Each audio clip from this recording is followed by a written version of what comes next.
বাবার খেদমত করার জন্য হজের ফ্লাইট মিস করলেন, বাবার খেদমত শুরু করে দিলেন। হজের সময় যখন নাকি চলে গেল, বাবা যখন নাকি সুস্থ হলো, সুস্থ হওয়ার পর সন্তানদেরকে ডেকে বলতেছে, এ তাকি এবং রফি, তোমরা না হজে যাওয়ার কথা ছিল, তোমরা কি হজে যাও নাই নাকি? দুই ভাই মিলে বলে, বাবা আমরা তো হজে যাওয়ার সময় হয়েছিল, কিন্তু ওই যাওয়া মুহূর্তে তুমি কঠিন মুমূর্ষু অবস্থায় হয়ে গিয়েছিলে, কঠিন অবস্থার মধ্যে চলে গিয়েছিলে, এই জন্য আমরা হজে না গিয়ে তোমার সেবা করেছি।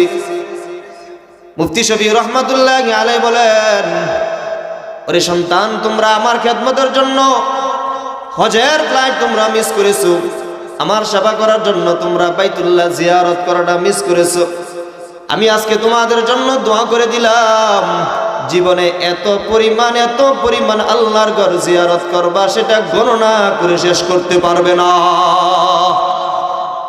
ঠিকই দেখা গেছে আল্লাহ তাআলা তাদেরকে এত পরিমাণ হজ করাচ্ছে, এত পরিমাণ ওমরা, এত পরিমাণ জিয়ারা করার সুযোগ করে দিচ্ছেন, এখন তারা সেটা হিসাব করেও কি করতে পারে না, শেষ করতে পারে না। মা বাবার খেদমতের মধ্যে আল্লাহ তাআলা এত পরিমাণ কি রেখেছেন, কল্যাণ রেখেছেন, এত পরিমাণ বরকত রেখেছেন, দুনিয়ার জমিনের মধ্যে আর কোনো কিছুর মধ্যে এত বরকত রাখেন। শুধু তাই নয়, আল্লাহ রাব্বুল আলামিন মা বাবার পায়ের নিচে জান্নাত রেখেছেন। সুবহানাল্লাহ। আল্লাহর নবী বলেন, আল জান্নাতু তাহতা আকদামিল উম্মাহাত, আল জান্নাতু তাহতা আকদামিল উম্মাহাত। আল্লাহর নবী সাল্লাল্লাহু আলাইহি ওয়াসাল্লাম বলেন, জান্নাত রাখা হয়েছে মা বাবার পায়ের নিচের মধ্যে, মা বাবার পদদেশে জান্নাত রাখা হয়েছে। যে ব্যক্তি নাকি মা বাবার খেদমত করলো, মা বাবার সেবা করলো, আমি আল্লাহ রাব্বুল আলামিন তার প্রতি সন্তুষ্ট হয়ে তার ঠিকানা জান্নাত করে দিব। জন্য মায়ের দোয়া লও হে মুমিন, মায়ের দোয়া লও, মায়ের দোয়া লও হে মুমিন, মায়ের দোয়া লও।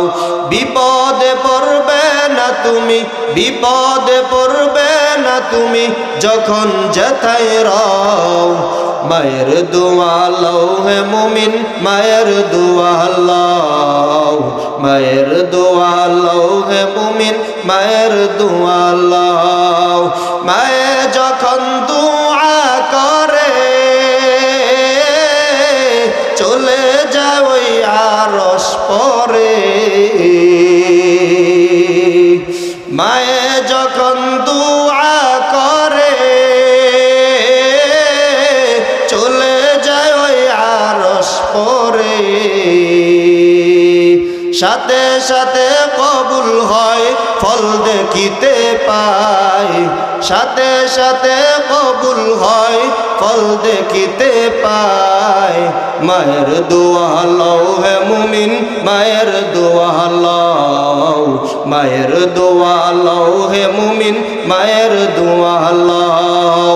বিপদে পড়বে না তুমি, বিপদে পড়বে না তুমি, যখন যেথায় রও, বিপদে পড়বে না তুমি, যখন যেথায় রও। মায়ের দোয়া লও হে মুমিন, মায়ের দোয়া লও, মায়ের দোয়া লও হে মুমিন, মায়ের দোয়া লও। একটি গ্লাস পানির ফলে বাইজিদকে মা কোলে তুলে, হাত তুলে মা বলে বাইজিদ কে ওলি বানাও, হাত তুলে মা বলে বাইজিদ কে ওলি বানাও। মায়ের দোয়া লও হে মুমিন, মায়ের দোয়া লও, মায়ের দোয়া লও হে মুমিন, মায়ের দোয়া লও। বিপদে পড়বে না তুমি, বিপদে পড়বে না তুমি, যখন যেথায় রও। মায়ের দোয়া লও হে মুমিন, মায়ের দোয়া লও হে মুমিন, মায়ের দোয়া লও। মায়ের দোয়া লওয়া দরকার আছে না নাই? মায়ের দোয়া নিয়ে যদি আল্লাহর বের হন, ইনশাআল্লাহ আল্লাহ তাআলা সব ধরনের বিপদ আপদ থেকে কি করবেন? হেফাজত করবেন। মা বাবার দোয়ার মাধ্যমে আল্লাহ তাআলা অনেক মানুষকে অনেক ধরনের বরকত দান করেছেন, অনেক ধরনের বিপদ আপদ থেকে আল্লাহ তাআলা তাদেরকে কি করেছেন? হেফাজত করেছেন। এজন্য আমাদের যাদের মা বাবা আছে, কার কার মা বাবা আছে একটু আমরা হাত তুলে দেখাই। আলহামদুলিল্লাহ অনেক মানুষের মা বাবা আছে। মা বাবার খেদমত করবেন তো ইনশাআল্লাহ। আল্লাহ তাআলা আমাদের সকলকে তৌফিক দান করুন। আর যাদের মা বাবা নাই আমরা কি করব? আমাদের মা বাবার জন্য আল্লাহ তাআলার কাছে দোয়া করব। আল্লাহ তাআলার কাছে আমাদের মা বাবার জন্য দোয়া করব। আমাদের এখন এটাই করণীয়। আল্লাহ তাআলার কাছে মাপ চাবো আমাদের মা বাবার জন্য। আল্লাহ তাআলাকে বলবো, আল্লাহ আপনি আমার মা বাবার গুনাহ খাতাগুলিকে মাফ করে দেন। মা বাবার জন্য আল্লাহর রাস্তায় আমরা দান করব। মসজিদের মধ্যে, মাদ্রাসার মধ্যে, বিভিন্ন উন্নয়নমূলক কাজের মধ্যে আমরা মা বাবার জন্য দোয়া করব, দান করব। এর মাধ্যমে আল্লাহ রাব্বুল আলামিন আমাদের মা বাবার কবরের মধ্যে আর সওয়াবগুলো পৌঁছে দেবেন। জোরে বলেন সুবহানাল্লাহ। তা আমাদের যাদের মা বাবা বেঁচে আছে আমরা তাদের কি করব? সেবা করব। আর যাদের মা বাবা বেঁচে নাই আমরা তাদের জন্য দোয়া করব এবং তাদের জন্য দান সদকা করব। এখন আমাদের যাদের মা বাবা উপর আমাদের কি দায়িত্ব ছিল, কি করণীয় ছিল, এর সম্পর্কে সামান্য কিছু আলোচনা করেছি। আর এখন সন্তানের প্রতি মা বাবার কি দায়িত্ব, সন্তানের প্রতি আমাদের কোনো দায়িত্ব আছে কিনা, আমাদের যাদের সন্তান আছে এই সন্তানদের প্রতি আমাদের কি দায়িত্ব। হযরত ওমর রাদিয়াল্লাহু তাআলা আনহু যখন নাকি খলিফাতুল মুসলিমিন, ওমর রাদিয়াল্লাহু তাআলা আনহুর কাছে একজন বৃদ্ধ লোক বিচার নিয়ে গেছে। কি বিচার? যে খলিফাতুল মুসলিমিন, আমার এক সন্তান আছে, এই সন্তান কথা শোনে না, সে আমার কথা শোনে না, সে তার মার কথা শোনে না, আমার কথা শোনে না, সে আমাদের সাথে দুর্ব্যবহার করে, খারাপ ব্যবহার করে। হযরত ওমর রাদিয়াল্লাহু তাআলা আনহু সেই সন্তানকে ডেকে নিয়ে আসলেন, এনে বলতেছে, তোমার বাবা তোমার সম্পর্কে বিচার দিচ্ছে, নালিশ করছে, তুমি নাকি তোমার বাবার কথা শোনো না, এটা কি সত্যি? সেই সন্তান বলতেছে, আমিরুল মুমিনিন, আমার বাবা যা বলেছে তা সত্য, আমার বাবা যা বলেছে তা সত্য, আমি আমার বাবার কথা শুনি না, আমি আমার বাবার উপর আমার যে দায়িত্ব সেটা পালন করি না। কিন্তু আপনার কাছে আমার একটা প্রশ্ন, আপনি আমার বাবাকে জিজ্ঞাসা করুন আমার বাবা আমার প্রতি যে দায়িত্ব ছিল সেই দায়িত্ব পালন করেছে কিনা। হযরত ওমর রাদিয়াল্লাহু তাআলা আনহু তখন সেই বৃদ্ধ লোককে বলতেছে, তুমি কি তোমার সন্তানের প্রতি যে দায়িত্ব ছিল সেই দায়িত্ব কি তুমি পালন করেছো? তুমি তোমার সন্তানের দায়িত্ব পালন করেছো? মুরব্বী বলতেছে, সন্তানের প্রতি আবার কি দায়িত্ব? সন্তানের প্রতি আবার আমাদের কি দায়িত্ব?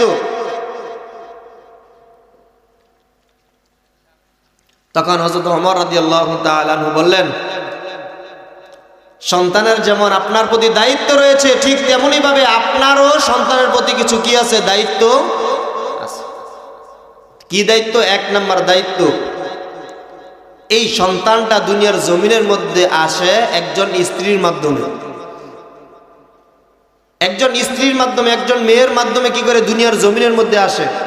এক নাম্বার দায়িত্ব, এই সন্তানের জন্য যখন নাকি তুমি মা নির্বাচন করতে গিয়েছ তখন একজন ভালো সন্তানের মা নির্বাচন করো।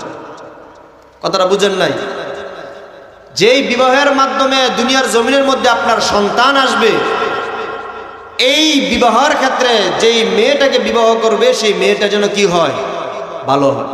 কারণ ঘরের মেয়ে যখন, বউ যখন ভালো হবে, স্ত্রী যখন ভালো হবে, সেই ঘরের সন্তানটাও কি হবে?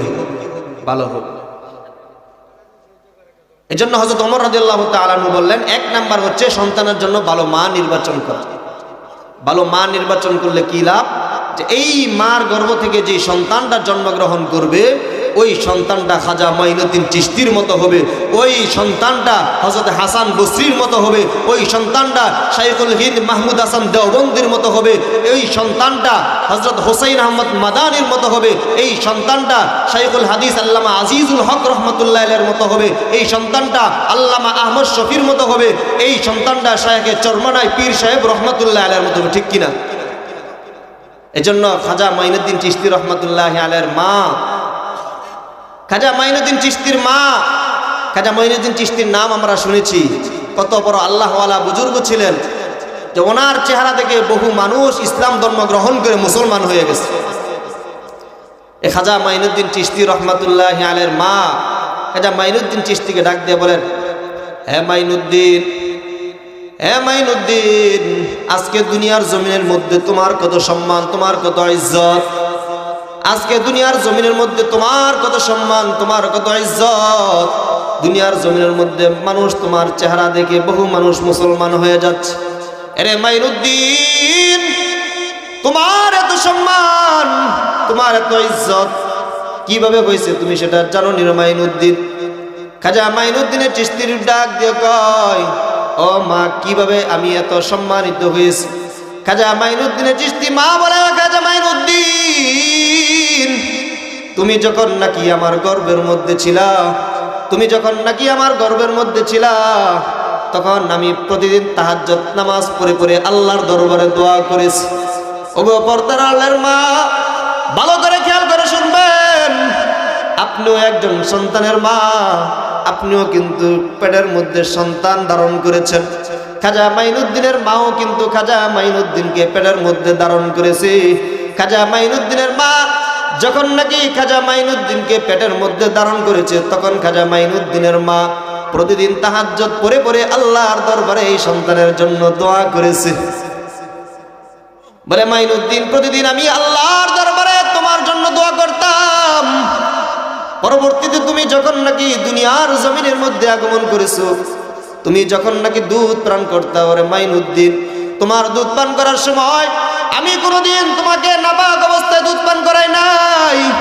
আমি যখন নাকি তোমাকে দুধ পান করাইতাম, তখন আমি ওযু করে করে তোমাকে দুধ পান করাইতাম।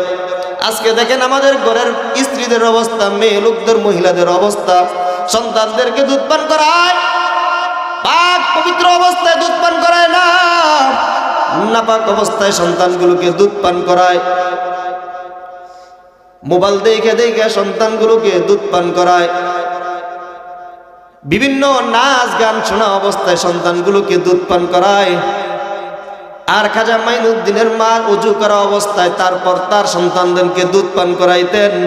এই জন্য আল্লাহ রাব্বুল আলামিন এই মার দোয়ার কারণে এবং পবিত্র অবস্থায় দুধ পান করানোর কারণে জগৎ বিখ্যাত ওলি বানাইয়া তারপর আল্লাহ তাআলা তাকে দুনিয়ার জমিন থেকে উঠাইছেন, ঠিক কিনা? এজন্য এক নাম্বার হচ্ছে ভালো মা নির্বাচন করা। যাদের সন্তান এখনো পর্যন্ত বিয়ে করায় নাই, সন্তানদেরকে আমরা বিবাহ করানোর ক্ষেত্রে আমরা কি করব, এর দিক নির্দেশনা আল্লাহ তাআলা আমাদেরকে দিয়েছেন। আল্লাহ নবী সাল্লাল্লাহু আলাইহি ওয়াসাল্লাম আমাদেরকে দিয়েছেন। আল্লাহ নবী সাল্লাল্লাহু আলাইহি ওয়াসাল্লাম বলেন, তুনকাহুল মারআতু লিআরবাইন, যে বিবাহের ক্ষেত্রে তোমরা নারীদের 4টা গুণ দেখবা। লিমালিহা, এক নাম্বার দেখবা ধন সম্পদ আছে কিনা। এক নাম্বার কি? কথা কয় না, ডরাইতেছে। এক নাম্বার কি দেখবেন? ধন সম্পদ আছে কিনা। এটাকে বলা হয় কুফু। বিবাহের ক্ষেত্রে কুফু মিলানো এটা অনেক জরুরি। না হয় বড় লোকের পোলা গরিবের মাইয়া বিবাহ করে, আর না হয় বড় লোকের মাইয়া গরিবের পোলা বিবাহ করে, কুফু মিলে নাই, পরে লাগে কি ঝামেলা। কুফু এই জন্য মিলাইতে হয়। হাদিসের মধ্যে কুফুর অনেক গুরুত্ব এসেছে, ফিকহের কিতাবের মধ্যে কুফুর অনেক গুরুত্ব এসেছে। এই জন্য দেখবেন এক নাম্বার লিমালিহা, ওদের পরিবারের মধ্যে কি আছে কিনা, সম্পদ আছে কিনা। কেমন সম্পদ? আমার যেই পরিমাণ আছে এর কাছাকাছি, পারলে এর চেয়ে কম, কিছু কম। তারপরে ওলি হাসাবিহা, তারপর দেখবে তার বংশ পরিচয়। ওলি জামালিহা, তারপর দেখবে তার সৌন্দর্যতা। ওলি দীনিহা, 4 নম্বরে দেখবে তার ধর্ম, সে কতটুকু দিন মানে। তার মাল আছে, তার সৌন্দর্যতা আছে, তার বংশ পরিচয় আছে, কিন্তু তার মধ্যে ধর্মীয় অনুভূতি নাই, তার মধ্যে ইসলাম নাই, তার চরিত্র ভালো না, ওই মেয়েকে বিবাহ করা যাবে। কিন্তু তার মধ্যে তেমন সম্পদ নাই, চেহারা তেমন সুন্দর না, কিন্তু বংশ পরিচয় যেমন না, কিন্তু তার মধ্যে কি আছে? ধর্ম আছে, আদর্শবান একজন মেয়ে। আল্লাহ নবী বলেন, যদি বাকিগুলো না থাকে তাহলে দিনকে প্রাধান্য দিয়ে তারপর সেই মেয়েকে কি করো, বিবাহ। আমাদেরকে দিক নির্দেশনা দিয়েছে। এই দিক নির্দেশনা না মানার কারণে আমাদের যেই স্ত্রী থেকে সন্তান জন্মগ্রহণ করে, ওই স্ত্রী যখন আমাদের ভালো হয় না, তখন সেটা থেকে যেই সন্তান হয় সেটাও কি হয় না, ভালো হয় না। এজন্য ওমর রাদিয়াল্লাহু তাআলা আনহু বললেন, এক নাম্বার তোমার দায়িত্ব হচ্ছে একজন ভালো মা নির্বাচন করা, ভালো স্ত্রী নির্বাচন করা। 2 নাম্বার, এই মেয়েকে যখন নাকি পছন্দ করা হয়েছে তারপর কি করবে? বিয়ের অনুষ্ঠান করবে, বিয়ে করবে। বিয়েটা যেন কি হয়? সুন্নত তরিকায় হয়। আমাদের দেশে সুন্নত তরিকায় এখন বিয়ে নাই। সুন্নত তরিকার যে বিবাহ আছে সেই বিবাহগুলো আমাদের থেকে কি হয়ে গেছে? উঠে গেছে। বিভিন্ন ডোল তবলা বিভিন্ন নাচ গানের মাধ্যমে কি করে?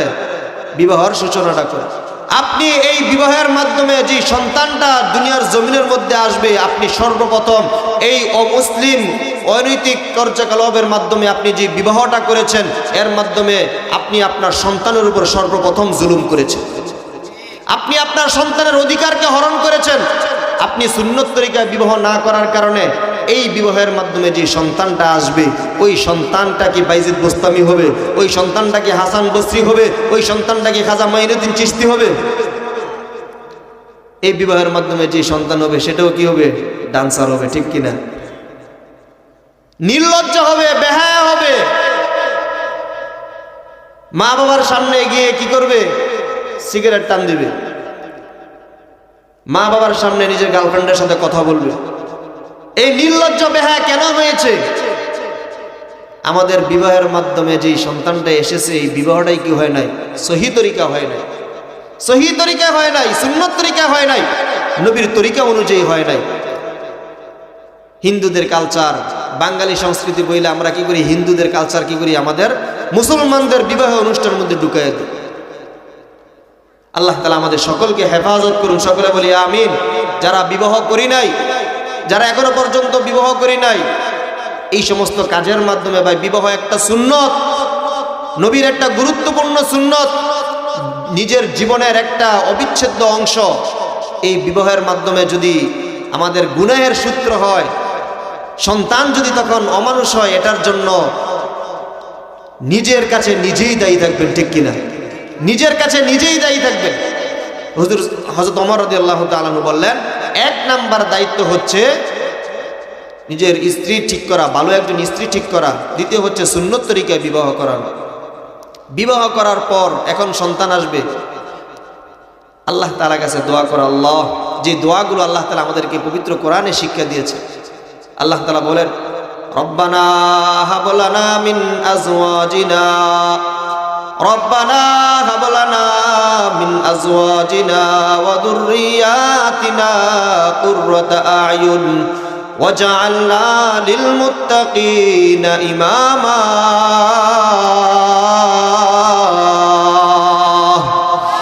আল্লাহ তাআলা বলেন, যখন নাকি তোমরা বিবাহ করবা, বিবাহ করার পর আমি আল্লাহ তাআলার নিকট তোমাদের সন্তানের জন্য দোয়া করবা, রব্বানা হাব লানা মিন আজওয়াজিনা ওয়া যুররিয়াতিনা কুররাতা আয়ুন।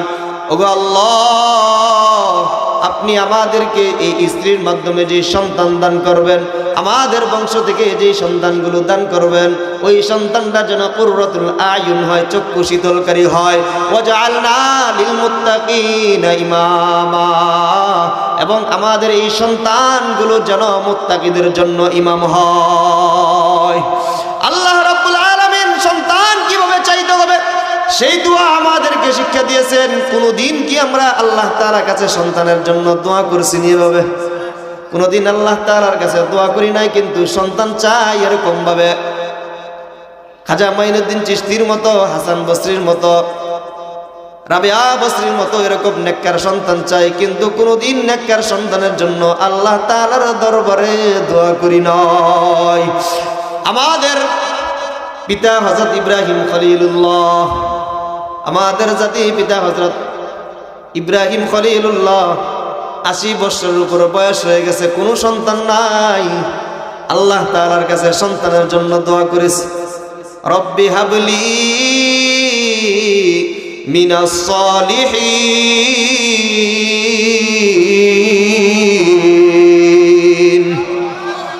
হে আল্লাহ, আপনি আমাকে একটা সন্তান দেন। রব্বি হাবলি, আপনি আমাকে একজন সন্তান দেন। কেমন? মিনাস সালিহিন, আউট পাউট বাটপার টাটপার সন্তান আপনি আমাকে দেন না, আমাকে একজন নেককার সন্তান দেন। 80 বছর হয়ে গেছে সন্তান দেন নাই, এত কোনো আফসোস নাই। কিন্তু যদি আপনি সন্তান দেনই, একটা নেককার সন্তান দিয়েন। আর যদি সন্তান না দেন, আমাকে কোনো ধরনের নষ্ট আউট পাউট বাটপার কোনো সন্তান দেওয়ার প্রয়োজন নয়। আল্লাহ তাআলার কাছে সন্তান চেয়েছেন 80 বছর বয়সে, ওই সন্তানটাও আল্লাহ তাআলার কাছে নেককার সন্তান চেয়েছেন। আল্লাহ রাব্বুল আলামিন পয়গম্বর ইব্রাহিম খলিলুল্লাহর দোয়াকে কবুল করে আল্লাহ তাআলা সংবাদ দিয়ে দিলেন, ফাবাশশারনাহু বিগুলামিন হালিম।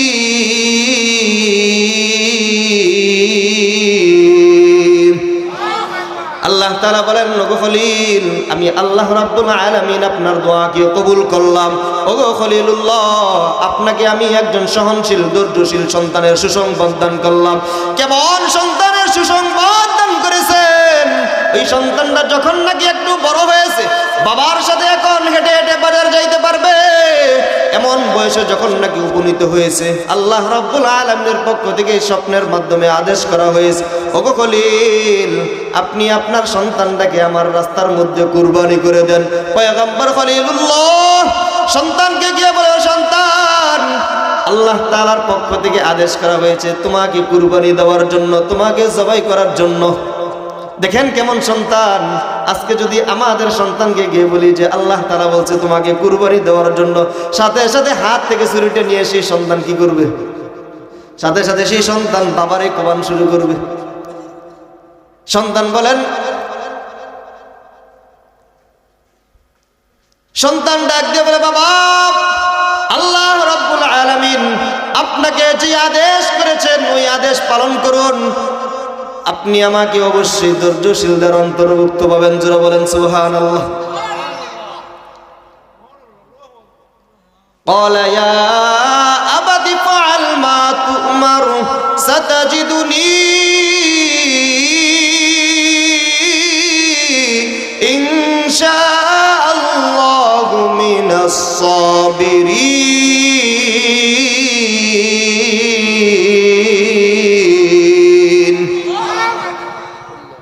সাথে সাথে পয়গম্বর ইসমাঈল আলাইহিস সালাতু ওয়াস সালাম বললেন, আমাকে ইনশাআল্লাহ আপনি ধৈর্যশীলদের অন্তর্ভুক্ত পাবেন। আল্লাহ রাব্বুল আলামিন এমন নেককার সন্তান দান করেছেন কিসের মাধ্যমে?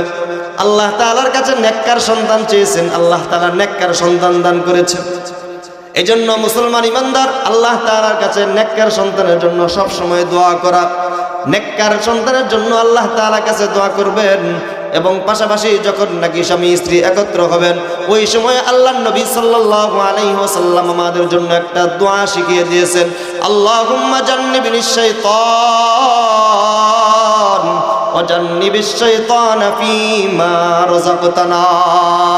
আল্লাহ তাআলার কাছে দোয়া করবেন, ও আল্লাহ, আপনি আমাদের মাধ্যমে যে সন্তানটা দুনিয়ার জমিনের মধ্যে পাঠাইবেন, ওই সন্তানের মধ্যে যেন কোনো ধরনের শয়তান কুমন্ত্রণা না দিতে পারে।